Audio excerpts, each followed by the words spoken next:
गुरु ध्यान धरो तुम मन में, गुरु नाम सुमर छिन छिन में। गुरु ध्यान धरो तुम मन में, गुरु नाम सुमर छिन छिन में। गुरु ध्यान धरो तुम मन में, गुरु नाम सुमर छिन छिन में। गुरु ही गुरु गाओ भाई, गुरु ही फिर हों सहाय। गुरु ही गुरु गाओ भाई, गुरु ही फिर हों सहाय। गुरु ध्यान धरो तुम, गुरु ध्यान धरो तुम मन में, गुरु नाम सुमर छिन छिन में।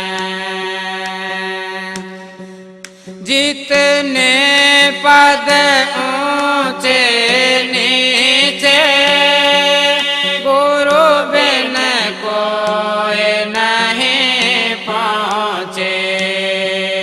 जितने पद ऊंचे नीचे, गुरु बिन कोई नहीं पहुँचे। गुरु ध्यान धरो तुम मन में, गुरु नाम सुमर छिन छिन में। गुरु ध्यान धरो तुम मन में, गुरु नाम सुमर छिन छिन में। गुरु ही घट भेद लखाया, गुरु सोने शिखर चढ़ाया। गुरु ही घट भेद लखाया, गुरु सोने शिखर चढ़ाया।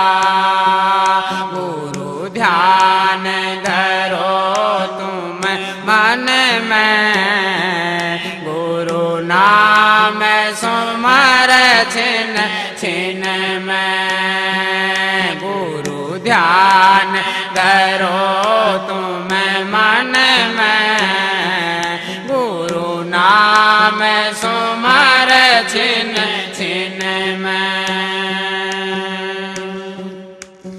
महासून भी गुरु दिखलाई, गुरु भंवर गुफा दरसाई।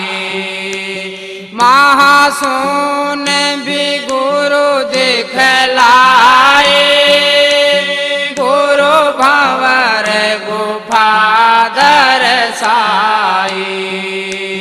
गुरु ध्यान धरो तुम मन में, गुरु नाम सुमर छिन छिन में।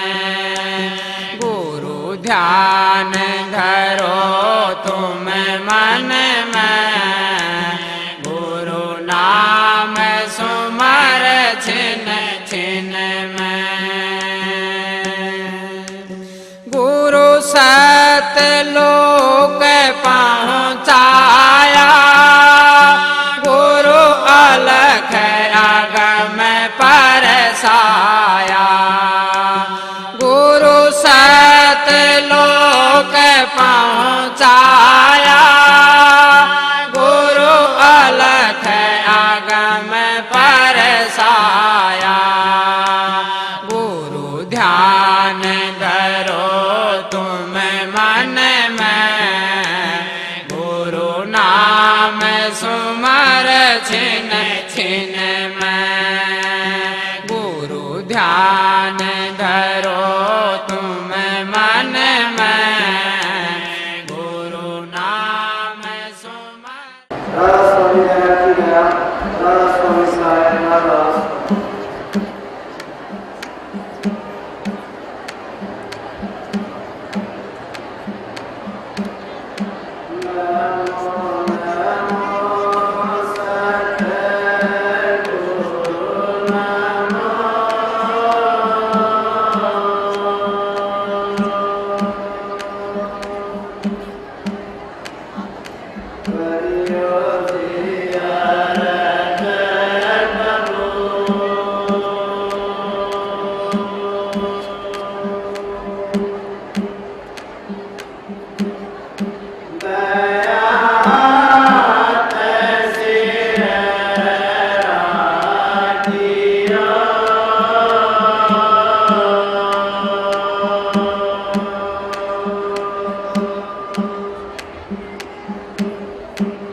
मेरी मेरा रे हरि मैं नित कहूँ समझाए त्यागे थे मेरी मेरा रे।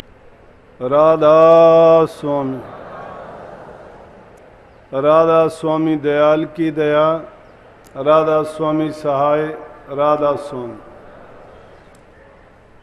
प्यारी साध संगत जियों, बुजुर्गों, माताओं, बहनों, भाइयों, नौजवान साथियों, बच्चों, जितने भी आप सत्संग प्रेमी आए हुए हैं,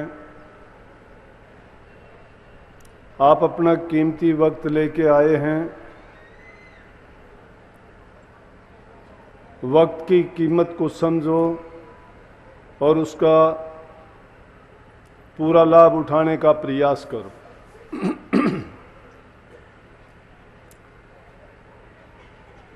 इसी महीने में 2 दिन पहले बाद में हर साल यहाँ सत्संग का आयोजन होता है। सत्संग और सत्संगियों की सुविधा के लिए यहाँ के प्रेमी जन, सेवादार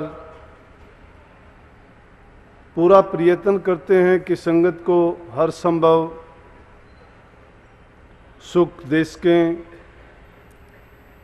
ताकि वो शांति से बैठ के सत्संग का लाभ उठाएं। परंतु आए दिन संगत ज़्यादा बढ़ती जा रही है। आयोजन में किसी प्रकार की कोई त्रुटि हो, आपको दिक्कत तकलीफ हुई हो, परेशानी हुई होगी, उसकी ओर सत्संगी कभी ख्याल करते भी नहीं हैं और करना भी नहीं चाहिए। क्योंकि सत्संगी आता है सत्संग के लिए, आध्यात्मिक लाभ के लिए, अपने सुमन, ध्यान, भजन की जानकारी के लिए, कि उनमें उसको ज़्यादा से ज़्यादा लाभ मिले।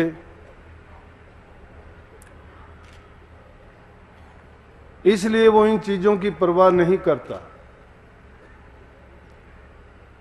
दुनिया के ऐशो आराम सब कामनाओं में गिनती आती है और आध्यात्मिक मार्ग पर चलने वाले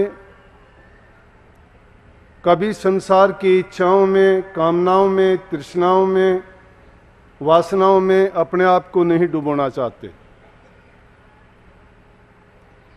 और उनसे बचने के लिए ही संतों की शरण में जाते हैं, ताकि संत उनको वो ज्ञान का मार्ग बता के, जैसा कि शब्द में फरमाया गया था,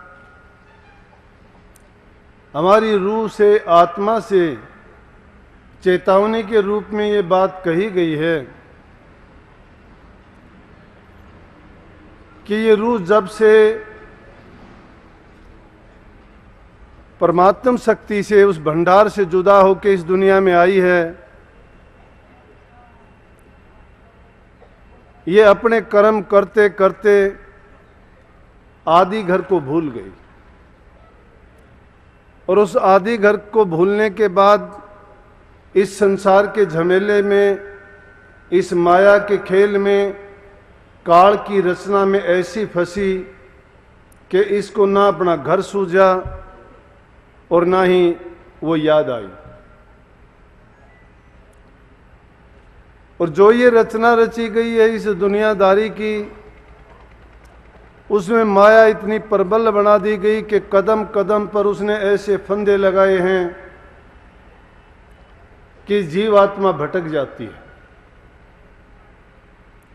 क्योंकि जब संसार की चीजों में ये रस लेने लगती है तो उस आत्मानंद रूपी रस को भूल जाती है। आत्मा को आनंद संसार के पदार्थों में नहीं आता, ये तो इंद्रिय भोग है। संसार के पदार्थों से जो हमें सुख मिलता है वो तो सिर्फ हमारे शरीर तक और इंद्रियों तक सीमित रहता है।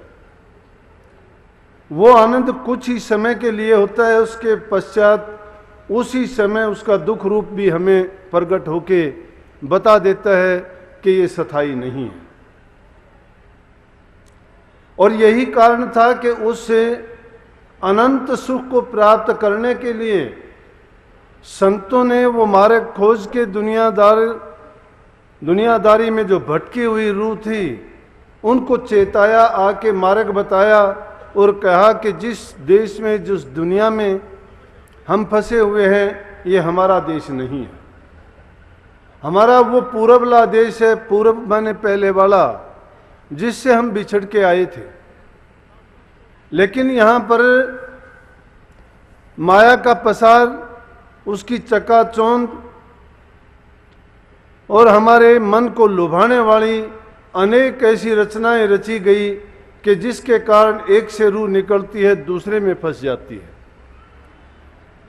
उसको संतों ने तो बंधन रूप माना है कि जिसमें भी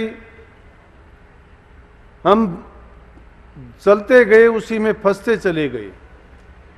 और उसका सबसे बड़ा बंधन का रूप क्या है? देही है। हमारे शरीर के बंधन में ये रूह आके बंधी, शरीर से हम कर्म करते गए, कर्म के अधीन बनके उस कर्म के भोग को एक जन्म से दूसरे जन्म में साथ लेते आए। परंतु जब संतों का संग करते हैं, सत्संग करते हैं, नाम की दीक्षा लेके जो संत कहते हैं कि सुमरण करो, ध्यान करो, अभ्यास करो। अब काफी प्रेमी लोग इस बात के लिए कहते हैं कि हम ध्यान करते हैं, अभ्यास भी करते हैं, नाम का सिमरण करते हैं। कोई कहता है कि हम प्रकाश को नहीं देख पाते हैं, कोई कहता है प्रकाश ठहर नहीं पाता है, कोई कहता है कि हमारा सुमरण बंद हो जाता है, हम कर नहीं पाते हैं, कोई कहता है हमारा ध्यान लगता ही नहीं है। और वास्तविकता ये है कि ये तीनों ही चीज हम लगाना ही नहीं चाहते हैं। अरे जब हम दुनियादारी की कोई चीज करना चाहते हैं, एक बार मन में ठानते हैं तो उस काम को हम करके छोड़ते हैं। लेकिन वो काम कैसे हैं? प्रत्यक्ष में दिखाई देते हैं। जो चीज ये है, आध्यात्मिकता का मार्ग है, इस संसार के 9 द्वारों में नहीं है। संसार के जो 9 द्वारे हैं वो 5 रसों में, शब्द, स्पर्श, रूप, रस और गंध में है। 9 द्वारे कौन से हैं? आंख है, कान है, नाक है, गुदा और इंद्री 2। वो इन 9 रास्तों में जो आनंद, जो सुख हम दुनिया में लेते हैं, ये हमें अधोगति की ओर लेके जाता है और कर्म का बंधन बनता है। परंतु संतों ने जो मार्ग बताया है वो ये मार्ग नहीं है। वो मार्ग है कि 10वें द्वार की तरफ जो गुप्त रास्ता है, अध्यात्म के खजाने की कुंजी संतों ने यही दी है। अब संसारी लोग तो इसको जानेंगे नहीं, जिन्होंने दीक्षा ली है। अब जरूरत पड़ती है कि पूरे गुरु की खोज करो। पूरे गुरु मिलते नहीं हैं, देखा देखी बहुत गुरु बन जाते हैं। क्यों? गुरु की कोई पदवी नहीं, कोई डिग्री नहीं, कोई ऐसी पात्रता नहीं कि जिससे सिद्ध कर सके ये गुरु है। आजादी है हर किसी को, जिसके मन में आया कोई भेख बनाया, किसी ने तिलक लगाया, किसी ने कपड़े रंगे, मन मर्जी का नाम मंत्र बनाया और दुनियादारों के जीवों को फांदना शुरू कर दिया। जो खुद डूबा हुआ है दूसरों को कैसे तैर सकता है? जो खुद अंधेरे में है दूसरे को क्या रास्ता बता सकता है? जो खुद बंधा हुआ है दूसरे को कैसे वो बंधन से मुक्त कर सकता है?